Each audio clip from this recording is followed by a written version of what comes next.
Now, my interview with former President Clinton. I began by asking him about all that fiery negativity you hear out there that seems to be dominating so much of politics today, ever since he left office. Let's talk about that today, that phenomenon in American life since you left office, and it's gotten worse, much worse, of this fiery negativity. I don't know how it could get much worse than Newt Gingrich's time to lay in Ken Starr, but I do think... Well, now it's cross parties. It seems like everybody's either far left, far right, and angry as hell at the other side. I think you do have a polarized political environment and a polarized media environment, even increasingly. I think that part of it is that the American people are having a tough time. By the time I left office, we were growing together again for the first time in really since the 1970s, where the bottom 20% of earners were, in my last 4 years, in percentage terms, saw their incomes go up as, in percentage terms, the same as the top 20%. And it seemed that, you know, the government was working again. The approval of government was higher than it had been in a long time. And then we had the controversy over Iraq. We had the recession. And even before the financial meltdown in September of 2008, the economy had only produced 2.5 million jobs, so that depressed wages. And after inflation, healthcare costs had doubled, so there was a lot of anxiety out there. And I think in anxious times, people get on more of a hair trigger. They're afraid that they are not doing right by their families. They're afraid their own dreams are going to be thwarted. And the siren song kind of politics, you know, that on one extreme or the other seem to have more weight. You were quoting Yates to me the other day on the plane, and the center, and you and both Tony Blair, the former prime minister I spoke to recently, about you, in fact, and he's very supportive of what you did, and it's very similar. Today in this environment, is it possible to find that third way again, to bring a center-left constituency together when everybody wants to maybe get on the air on MSNBC and take a far-left position, get on Fox and take a Murdoch position all the way right? How do you, I don't see the Republican Party finding that center-right. Well, I think... Is there a Democratic center-right? I think there is. Center-left, rather. But there...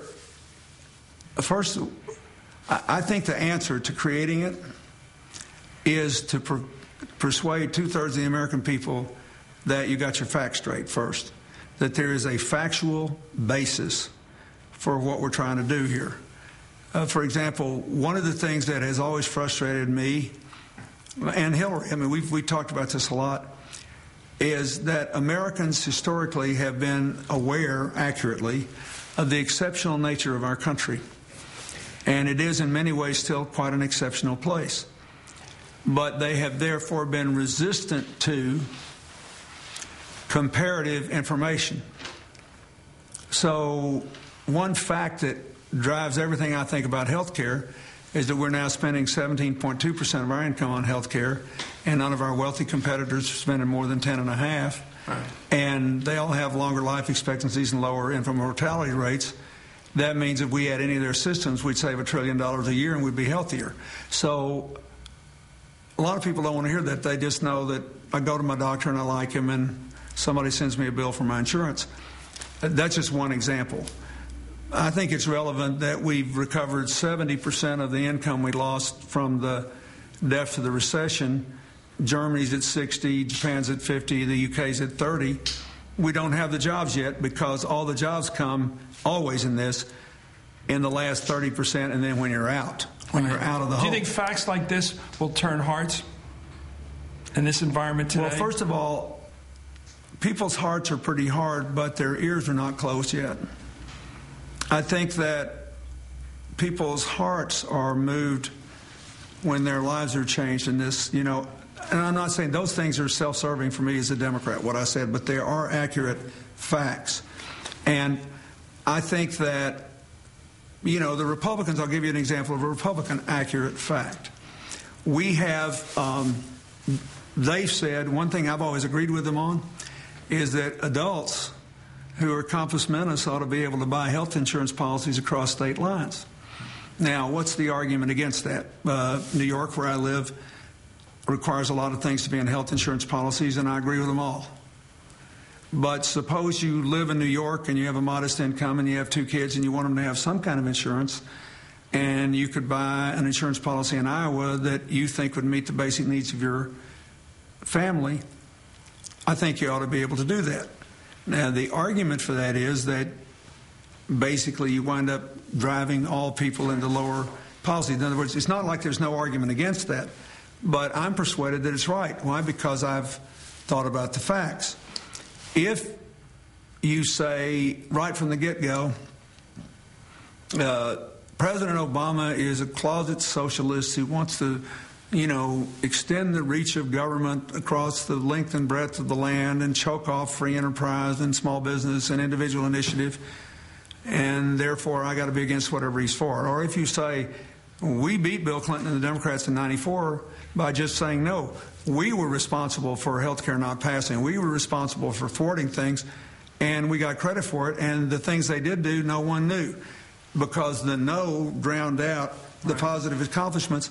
Let's do it again, see if it'll work again.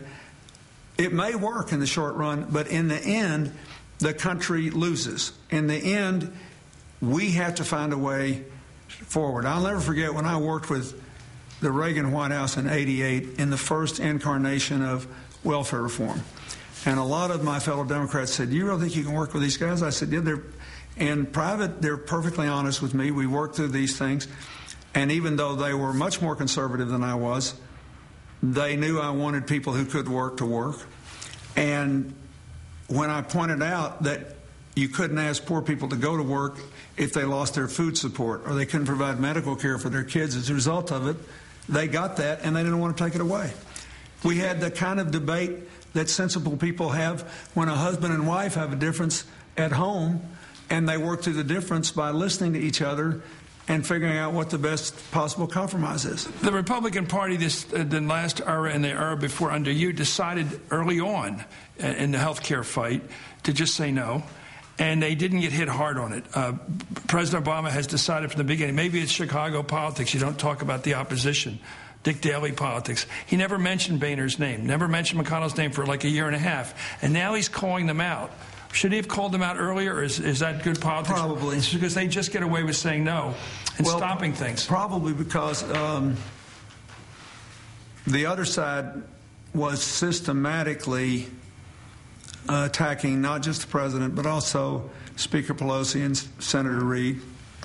And they're not, and you wouldn't expect them to be, because very few people are, they're not as gifted on television or defending themselves as President Obama.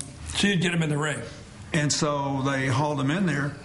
But the election, the Republicans want this to be an election on every bad thing you ever heard about Barack Obama, Nancy Pelosi, and Harry Reid. And so the reason the president is doing this, I think, is not just to hurt them, but to say what they stand for. And this is not. It's a choice between Harry Reid and Mitch McConnell. It's a choice between Nancy Pelosi and John Boehner. And it's almost impossible with only a month to go, and they've been doing it for maybe a month, to fill up the tank as much. But it's worth reminding Americans that every election is a choice. If you have to run against the ideal, if it's a referendum, every one of us would get beat. Nobody get elected. We'd have nobody in office because there's no such thing as the perfect public servant. The choices you make in politics are like the choices you make in life. You look at the facts as best you can, and you make the best available choice.